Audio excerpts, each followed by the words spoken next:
On today's video, we're back in Iowa bow hunting the late October time frame. Going into the 2022 deer season, we spent more time scouting than usual, and so far, it seems to be paying off big time, with Ted and Jake each harvesting great bucks during the early muzzleloader season, and Ted filling his archery tag at 5 yards. You got him, Keith. Since then, we've spent more time scouting, moving cameras over scrapes, and looking for fresh buck sign near doe bedding areas as the rut approaches. 2 scrapes, 3 scrapes, 4 scrapes, 3 or 4 big rubs along this line. Today we're hunting a large woodlot where we found fresh buck sign and photographed multiple mature bucks working scrapes over the past week.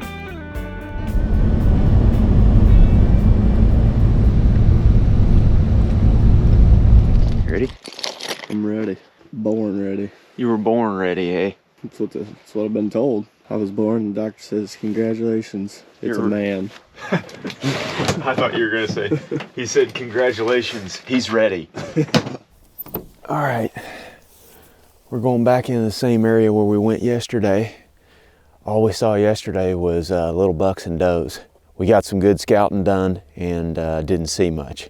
Me and Ted are gonna drop in over here. We got a northwest wind this morning. We're gonna fall off of this main ridge. We're gonna go down through a big ditch and then up on this leeward point. I've scouted buck bedding in there, it's been several years ago, and found a ton of good old sign in there, but that's the general direction that these deer are headed. We're gonna dive in there and see what we can do with them this morning. We're gonna gom, we're gonna make some racket going in there, but hopefully we can get set up good for a first light.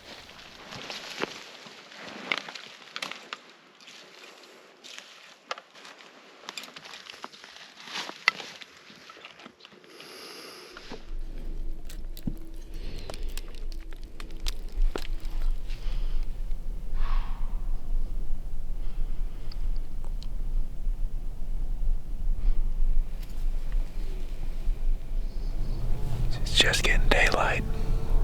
It was a total snort fest getting in this tree this morning. We made it all the way up here, got all the way in the tree. Thought we'd made it in without boogering up too much. Then a deer started blowing on the ridge right here in front of us, 40 yards away. And while that one was blowing out there, another one started blowing back the way we walked in. Nothing we can do about it. Just sit here and hope it doesn't mess too much up. These woods are loaded with deer, so it's almost impossible to not run into one.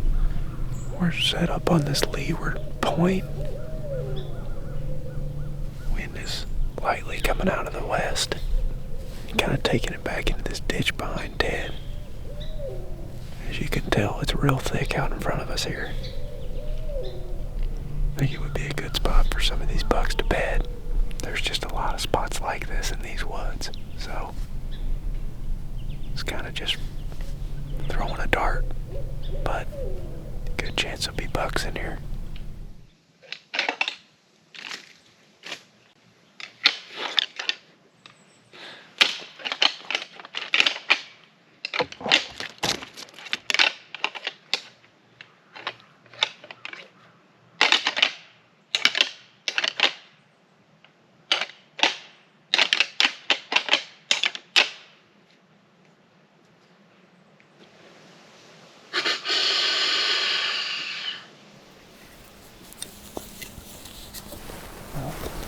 No way now. Set your watch to it.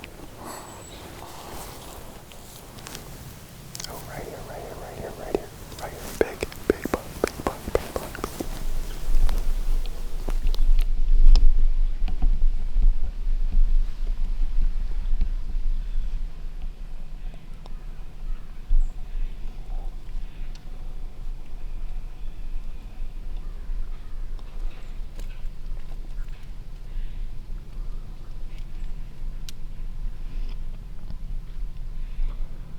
It's coming to the left, Warb.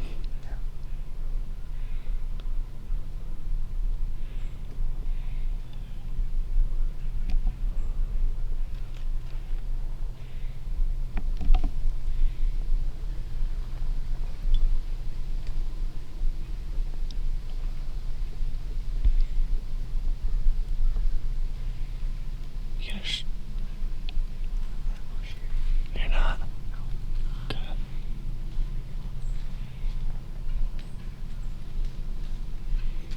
Okay. Gonna come right to us.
Anytime we're in a big wood scenario like this where you've got rolling hills and some topography in it, the bucks will bed often wind-based and on the leeward sides of these hills. In this situation this morning, that buck did exactly what we wanted one to do. We only saw the one buck, but he came right by us, right here at 12 yards. We had to cross through a big ditch and then come up the ridge with the wind blowing over top of the ridge. So we walked up the hill, and then here's the ridge cap. The wind's blowing over top of this ridge, and we're sitting right here. If there's any rut cruising movement, they'll cruise on the leeward side of the ridge, on the side that we're sitting on, or if bucks are bedded in here on these secondary points coming off the main ridge, they'll be on the leeward side. So the way this main ridge lays out is there's a main ridge and then there's 4 or 5 secondary ridges off of both sides of the ridge. But today, with the wind blowing out of the north, we're only focusing on half of those secondary ridges. And me and Ted just came up this point and sat just over the top of the ridge. I mean, the top of the ridge is maybe 100 yards out in front of us, and as you can see, it's kind of thick around us, which makes it even better. But that buck walked right where those secondary ridges meet the main ridge on the leeward side. Some would call it like the upper third of the hill. That's the best way I can think of it, though, is it's right where the secondaries meet the main ridge. In between each one of these secondary ridges, there's ditches, which is what me and Ted came up this morning. So obviously the path of least resistance is right at the top of those ditches where those secondary ridges meet the main ridge. The does and young bucks and stuff spend most of their time on the middle of the ridge. Like, that's where we always run into them at. And you all right? Yeah. That's a profile. That's where we always run into the does and little bucks, and really that's where we run into most of the sign is on the main ridges. But when we see the older bucks, they're on these leeward sides. That's not a general rule. I mean, there's obviously exceptions to that, but this morning that's exactly what that buck did. So be thinking about that if you're hunting in hilly country. We're gonna go ahead and climb down, go back out to the truck, get something to eat, and then come back in here somewhere for the evening hunt. Haven't ran into any of these mature bucks in here yet, but there's a bunch of them on that camera, so we're just gonna have to keep bouncing around in here until we find them. But Ted's hungry, and so am I, so we're gonna get out of here.